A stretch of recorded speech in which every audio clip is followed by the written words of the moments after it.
Hello friends, आज हम देखेंगे formula sheet class 12 physics chapter number 2 electrostatic potential and capacitance.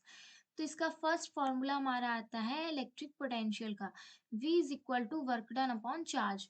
उसके बाद सेकेंड फॉर्मूला इसी में आता है डिफरेंस का, यानी पोटेंशियल डिफरेंस का। तो V potential difference, potential of point B minus potential of point A, and इसके अलावा इक्वल टू कर सकते हैं वर्क टन अपान चार्ज, और इसका ऐसा यूनिट होता है जूल अपान कूलम, जिसे हम लोग वोल्ट भी कहते हैं।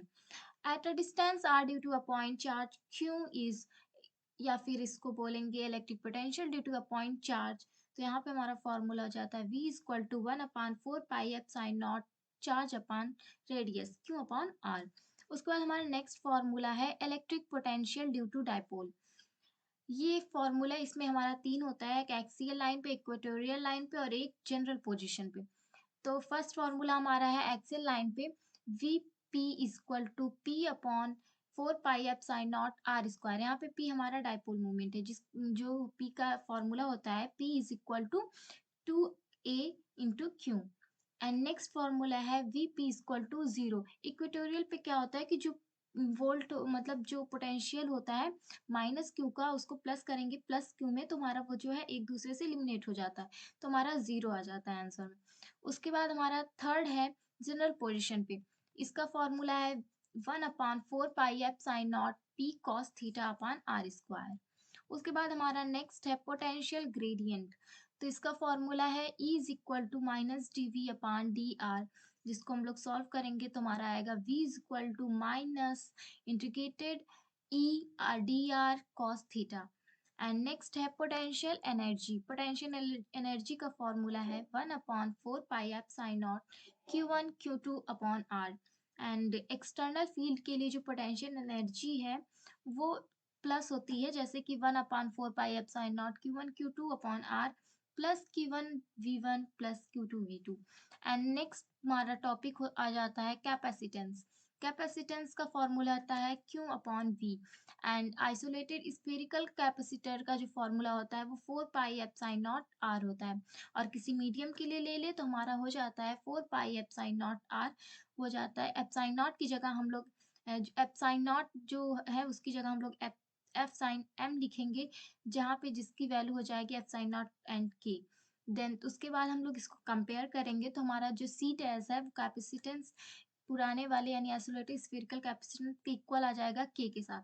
एंड नेक्स्ट फॉर्मूला हमारा आता है पैरेलल प्लेट कैपेसिटर का, जिसका फॉर्मूला है epsilon not a upon D.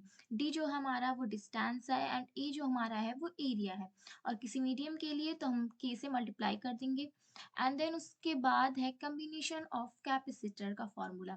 In series में हमारा जो फॉर्मूला है वो है 1/C equal to 1/C1 1 plus 1/C2 plus 1/C3, ऐसे हम लोग प्लस करते जाते हैं लास्ट तक 1/CN तक। उसके बाद पैरेलल में हम लोग डायरेक्ट प्लस करते हैं, C equal to C1 plus C2 plus C3 and so on. उसके बाद हम लोग का जो आता है वो एनर्जी स्टोर्ड इन कैपेसिटर का फॉर्मूला है। यहाँ पे U equal to 1/2 CV square हो सकता है, अगर हम लोग यहाँ पे C की वैल्यू रख देंगे Q अपॉन V, तो हमारा जो आंसर होगा वो फिर चेंज हो जाएगा 1/2 क्यू वी। अगर हम लोग V की वैल्यू रख देते हैं Q अपॉन C, देन हमारा Q स्क्वायर अपॉन C आ जाएगा। फिर कुछ कॉमन फॉर्मूलाज हैं जो हम लोग बीच में नहीं लिख पाए हैं, तो ये सिर्फ कॉमन है। फॉर्मूला हो जाएगा वो होगा V is equal to 4 pi epsilon naught, उसके बाद क्यों, और जैसे जैसे जितने सारे सिस्टम चार्ज होंगे उनको प्लस करते जाएंगे। उसके बाद हमारा नेक्स्ट फॉर्मूला होता है electric potential due to uniformly charged thin spherical cell, V equal to 1/4 pi epsilon naught Q upon R। Then उसके बाद हमारा है work done in a rotational dipole. ये हम लोग work done in a rotational dipole chapter first में भी लिख सकते हैं, लिख चुके हैं, बट एक बार रिवाइज के लिए यहाँ भी लिख लें क्योंकि इस चैप्टर में भी ये पॉइंट दिया गया है। तो W equal to P E cos theta 1 minus cos theta 2, और potential energy of dipole in uniform electric field का हो जाएगा U equal to minus P vector dot E vector. Then स्टेब अगर तुम्हारा जो थीटा की वैल्यू है वो 0 हो जाएगी, देन हमारा जो इक्विलिब्रियम है वो स्टेबल हो जाएगा एंड हमारा आंसर आ जाएगा -PE एंड अनस्टेबल में 180 डिग्री होगा और हमारा आंसर आएगा PE एंड थर्ड है जीरो एनर्जी जिसमें 90 डिग्री पे रखेंगे तो हमारा एनर्जी 0 आ जाएगा।